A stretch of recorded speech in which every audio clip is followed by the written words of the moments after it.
Today I fucked up by playing musical statues with my daughter and her friends. So my daughter, 3, is starting to make friends in the new area we've moved to. We've been here about a year, but she's not really been old enough to go out and play on the street yet. They're a great group of kids, and they mostly get on great, minus the usual childhood-based tantrums. The one she sees the most is Sarah, name changed, 5.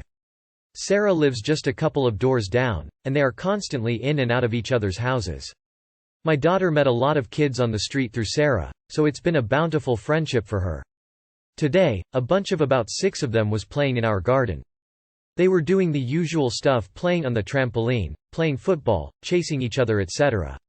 Eventually I suggested a game of musical statues, where you dance while the music plays, and freeze when it stops. Everything was going okay, and I started letting the kids pick their favorite songs to play. We got the usual fare of Disney song demands, nothing that unexpected. Until Sarah she asked for, "Let's Get Down to Business," which YouTube had clarified for me as Tiesto the Business. To be honest, I hadn't heard the song before, and because I was starting and stopping it, I didn't really pay any attention to the lyrics.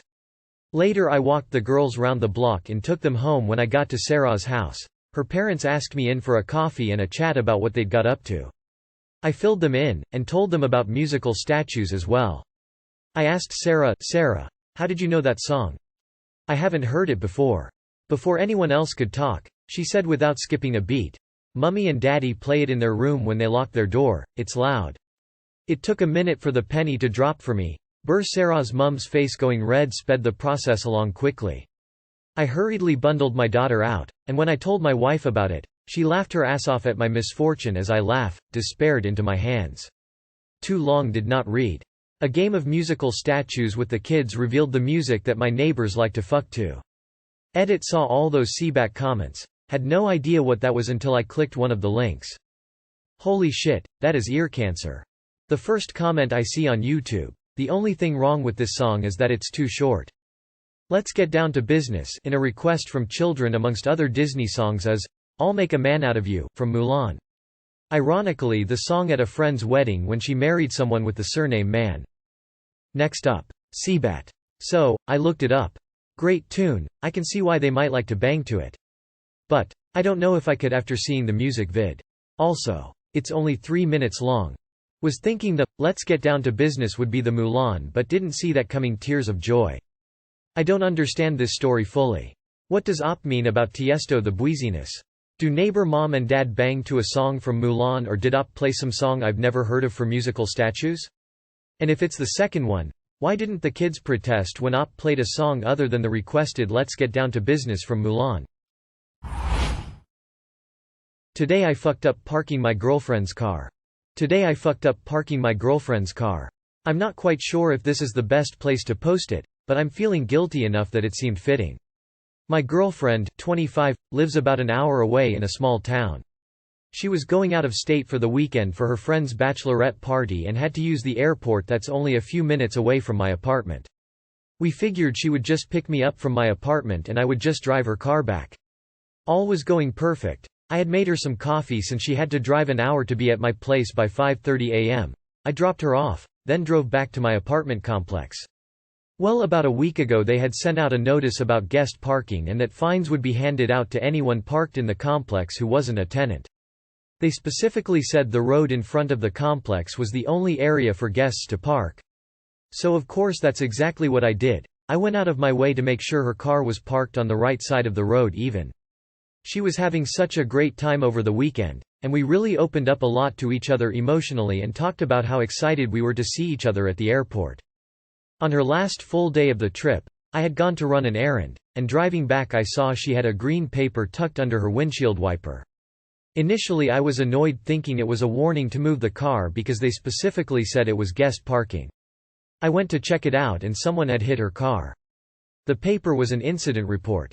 Without even thinking about it, I sent her a picture of the damage and the papers on who to call, and I feel like I really just ruined her weekend. She's already so stressed about money and now she's worried her rate will go up, and I feel absolutely terrible. What's even worse is the incident happened the day she left and I didn't leave my apartment until 2 days later. I don't even understand how it happened because it's a wide street, wide enough for at least 4 cars I'd say. They hit the front of her car, so they had to have been literally all over the road, but her car was the only one parked there, and it feels like had I just moved it forward a few feet this would have never happened. She's been acting a little distant since I told her about it, and I really feel like I ruined the good time she was having. I go to pick her up in a few hours and the anxiety is eating away at me. I was really looking forward to rushing out to hug and kiss her when I saw her, but now I'm afraid she won't want to even talk on the drive back to her car. Honestly, any advice on how to make it up for her would be helpful. I already told her I could pay for repairs, but with her rates going up, I don't know how much it will help. TLDR, my girlfriend was going away for the weekend on a trip. I parked her car on the road where guests are supposed to park and saw someone had hit it. I think I ruined her weekend by telling her what happened on the last day of the trip. You're talking about her rates going up like it's a foregone conclusion. It's not. If no insurance claim has been filed, then nothing happened and the insurer wouldn't know to do anything about it. I assume by incident report, you meant a police report. If it has information on it regarding the person who caused the damage, then you're probably fine. In order for a police report to have been filed, someone would have had to call it in. That means either the driver or someone from the complex. If it's the former, then that person probably intends to make you whole anyway. If it's the latter, then you're probably just stuck paying for the damage. As long as you're not in Michigan or one of those other no-fault default states, you're probably fine. My buddy blew up his girlfriend's new, used car the first day she got it. He heard a hissing he thought was coming from the back tires. He lit his lighter to see because it was dark out. Whoosh! The gas tank was leaking.